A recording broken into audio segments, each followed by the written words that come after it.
5th century AD में Nalanda university की स्थापना हुई।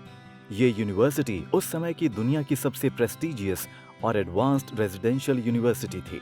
नालंदा की शुरुआत आज सबसे आगे मानी जाने वाली ऑक्सफोर्ड यूनिवर्सिटी से करीब 600 साल पहले हुई थी।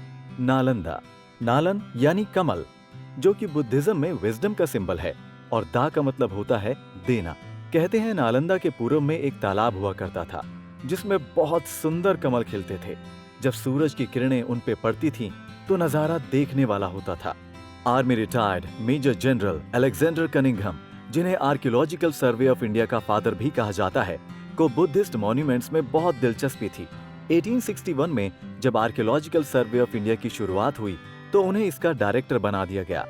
अपने सर्वे के दौरान बिहार की राजधानी पटना से 102 किलोमीटर दूर बड़गांव के पास उन्हें एक बड़ा सा टीला दिखाई दिया जिस पर लिखा था नालंदा महावीरा आर्य विक्षु संघस्य।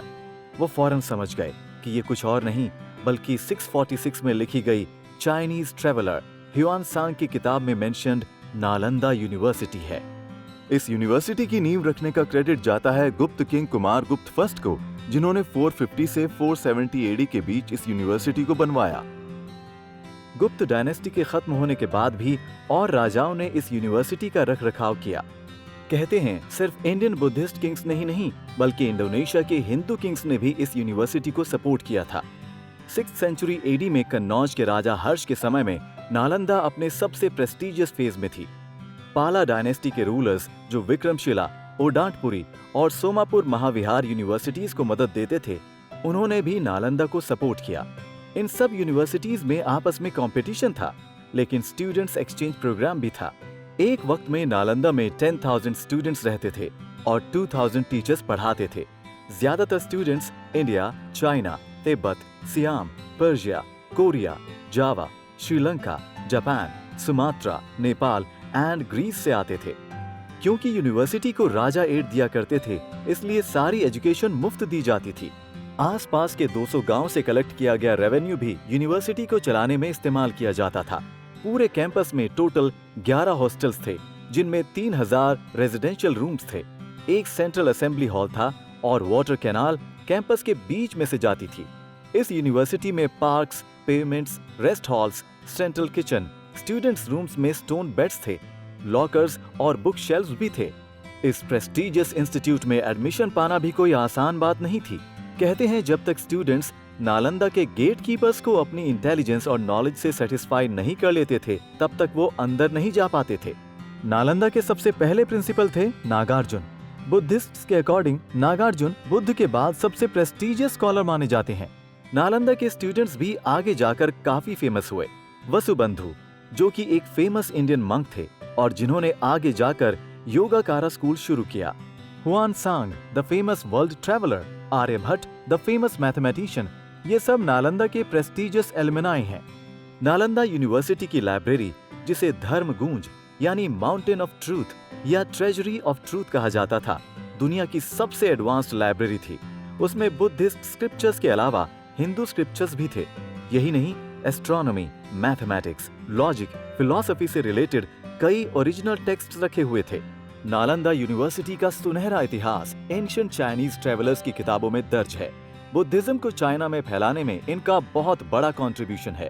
एक वक्त था जब नालंदा में 3000 चाइनीज स्टूडेंट्स थे। सबसे पहला चाइनीज ट्रेवलर था फाहियान, जो नालंदा 5th सेंचुरी में आया। उसके बाद आया ह्यूआन सांग। उसने न सिर्फ यहाँ 7 साल तक पढ़ाई की बल्कि 3 साल पढ़ाया भी। एक और चाइनीज ट्रेवलर बुद्धिस्ट पिलग्रिम आई चिंग भी 673 में नालंदा यूनिवर्सिटी आया। उसकी किताब में नालंदा के बारे में बहुत कुछ बताया गया है। करीब 600 सालों तक नालंदा ने पूरी दुनिया में विजडम और नॉलेज फैलाया। नालंदा का डिक्लाइन 11th सेंचुरी एडी में शुरू हुआ, जब तांत्रिक बुद्धिज्म अपने पैर फैलाने लगा। नेपाल, तिब्बत, बिहार और बंगाल में तो जैसे तांत्रिक बुद्धिज्म की बाढ़ ही आ गई। पाला डायनेस्टी के उजड़ने के बाद आए राजाओं का झुकाव हिंदुइज्म की तरफ ज्यादा बढ़ गया था, तो उन्होंने नालंदा यूनिवर्सिटी को सहायता देना बंद कर दिया।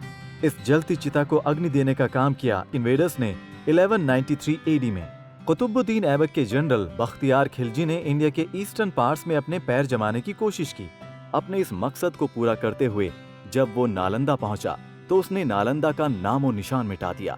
कहते हैं तब नालंदा में रहने वाले ज्यादातर स्टूडेंट्स और टीचर्स का या तो सर कलम कर दिया गया या उन्हें जिंदा जला दिया गया। लाइब्रेरी में रखी सारी ओरिजिनल मैन्युस्क्रिप्ट्स को आग लगा दी गई। उनमें से थोड़ी बहुत मैन्युस्क्रिप्ट्स जिंदा बचे मंक्स अपने साथ नेपाल, तिब्बत और साउथ इंडिया ले गए। 700 साल का सुनहरा इतिहास जलकर राख हो गया। खुदाई से पता चलता है कि नालंदा में 6 ब्रिक टेम्पल्स और 11 मोनेस्ट्रीज थीं। टेम्पल साइट 3 सबसे बड़ा और इम्पोजिंग स्ट्रक्चर था। यहाँ से बुद्ध और कई बोधिसत्वास जैसे अवलोकितेश्वरा, मंजुश्री, तारा, प्रजन परामित, मरीचि वगैरह के स्टैचूज मिले हैं। आज नालंदा के खंडहर एक वर्ल्ड हेरिटेज साइट हैं और पूरी दुनिया से लोग इसे देखने आते हैं। लेकिन वहाँ जो दिखाई देता है वो असली नालंदा की परछाई भी नहीं है। नालंदा अपने आर्किटेक्चर और प्लानिंग में दूसरे लोगों के लिए एक मॉडल था। ये वो वक्त था जब इंडिया को सोने की चिड़िया कहा जाता था, यानी अपने ज्ञान से दुनिया को रोशन करने वाला इंडिया। 2006 से सिंगापुर, चाइना, इंडिया, जापान और कुछ बुद्धिस्ट नेशंस साथ मिलकर नालंदा को रिवाइव और रिस्टोर करने की प्लानिंग में लगे हैं। नई यूनिवर्सिटी का नाम नालंदा इंटरनेशनल यूनिवर्सिटी है। Nobel prize winner Amartya Sen यहाँ के चांसलर होंगे। शायद हम जल्द ही एक वक्त की दुनिया की सबसे बड़ी यूनिवर्सिटी को दोबारा बड़ा बनता देखेंगे।